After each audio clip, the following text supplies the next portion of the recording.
All right, class, so what are we doing? We're going to learn how to factor quadratic trinomials for the purpose of solving quadratic equations. So, of course, we've already started doing that, started learning how to factor quadratics and polynomials. So today, looking at our form here for a quadratic, is called the standard form. Okay, standard form of ax squared plus bx plus c. Of course, that, as we talked about with polynomials, we do have standard form of polynomials according to their degrees from greatest to least. So this is called the standard form of a quadratic. Okay, so what we're going to look at here, lesson 8.6, solving quadratic equations with a leading coefficient of 1. So what that means is, of course, we have a leading coefficient here, and there's no other number other than 1. So, for example, we looked at a couple of lessons ago, we learned how to multiply binomials using the FOIL method. So basically with this one we would say, well, we got x squared plus 4x plus 3x. Of course, that's a total of 7x, and 3 times 4 we get 12. And that would be our product. That would be our answer. So today what you're going to learn how to do, you're going to learn how to start at this point, and then you're going to finish here. So you're going to finish with two binomials, and that's going to be your answer. Okay, that's your answer. And we'll look at why we end up with two binomials once we get to equations. Okay? All right, so when b and c are positive, okay, how do we go about solving or factoring that type of quadratic? So, for example, here we have x squared plus 9x plus 20.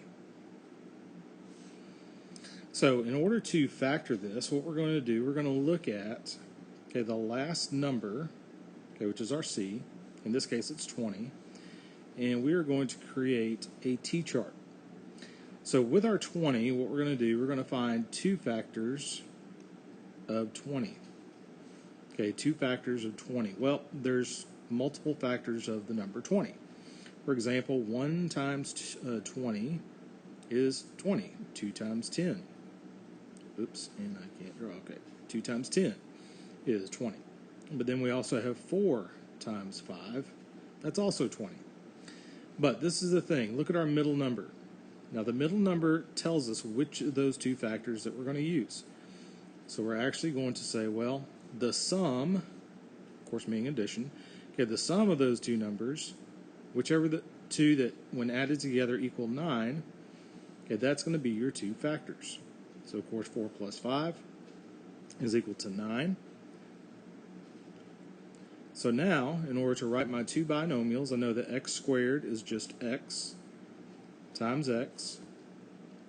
But as we just determined that 4 and 5 are my two factors, so we have our two binomials, x plus 4 times x plus 5. So, okay, if you FOIL that, okay, take those two, multiply them together, which of course would be x squared. But then, of course, you FOIL, okay, outside 5 times x, we get 5x. 4 times x is 4x. 5 times 4 is 20. And we add those together. Now I'm just checking. This is what I'm doing at this point. This is not the answer, but I'm just checking it. And we get the same exact thing, okay, which that's what you want. So once again, these two binomials are the two binomials, when factored, that I need for this particular quadratic. Okay? All right, so let's take a look.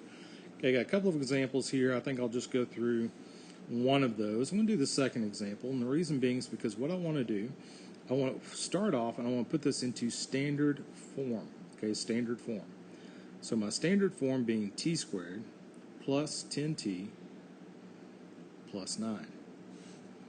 Okay, so now I've got it in standard form. So the next thing I need to do is create my t-chart. And I'm going to have factors of the number 9. So once again, we know we got 1 and 9, but we also have 3 and 3. Okay, those are factors of 9. But, once again, they have to have a sum of 10. So for this one, we would say t and t. Of course, we got t times t is t squared. But which two would it be? Well, of course, it's going to be 1 and 9, right? Because 1 plus 9 is 10. So those are going to be my two factors.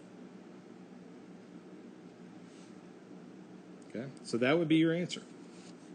for this one, we'd say t plus 1 times t plus 9, and that is completely factored. Okay? Okay, what about when b is negative and c is positive, like we have here? Okay, what I mean by that, b is my second number, c is my last number. So we got a negative, we got a positive. So once again, I'm going to create my t-chart. So my factor is going to be 12, or my product is going to be 12, and then get my sum, which is going to be negative 8. Now this time though, you got to think, well, if I have 12, but I know that my sum is negative, what types of numbers are we going to have here? Well, actually, we're going to have actually two negatives. We're going to have two negative numbers. So for 12, the products of 12, of course, we could say, well, we got negative 1, negative 12. But then we also have negative 2 and negative 6. So those right there, and then of course negative 3, negative 4. Which ones would it be? Well, it's going to be the middle one, because when I add those two together, we get negative 8. So then, the way you would write that, you would say x minus 2 times x minus 6. Okay? All right. So I'm going to let you guys try these two. Okay? Pause the video and work through these two problems.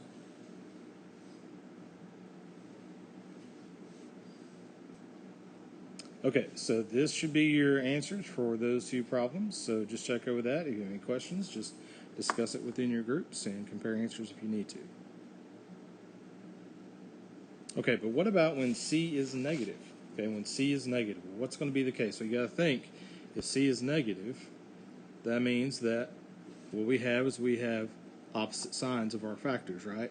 Because we know that we've got one negative, one positive. It's going to be a negative answer. So we got negative 15, but my sum is 2. So what I'm going to have, I'm actually going to have one negative, one positive. So my factors, of course, are negative 1 and 15.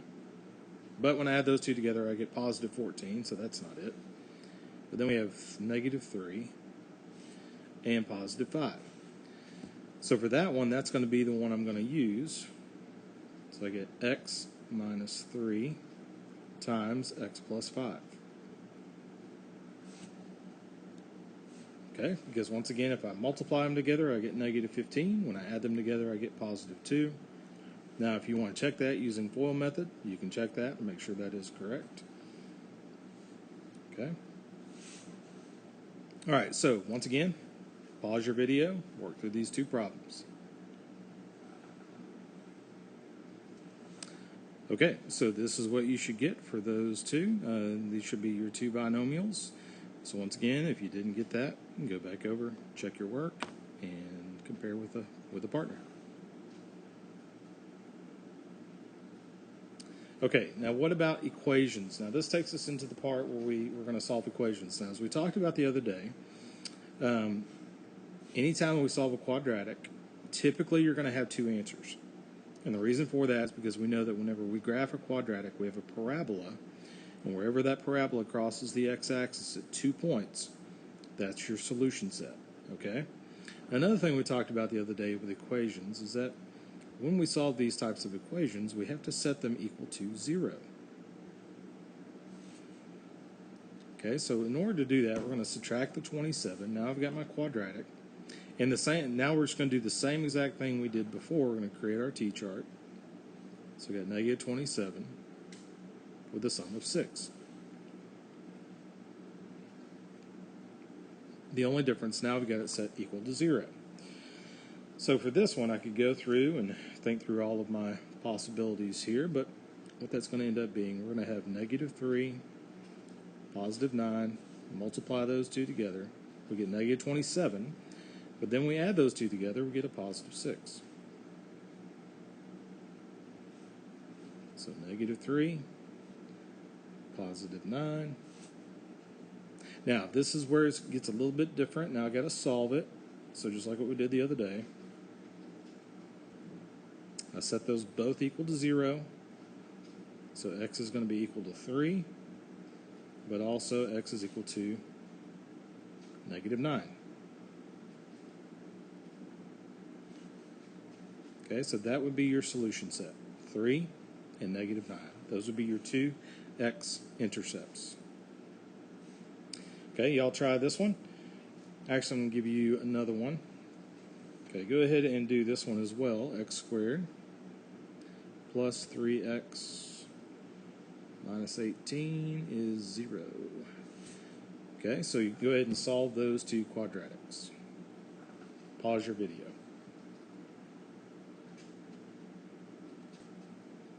Okay, so this is what you should have gotten for your solutions, 10 and -7, but then also -6 and 3. Now, once again, you didn't get that. Compare answers with your classmates, group mates, and see what you come up with. All right.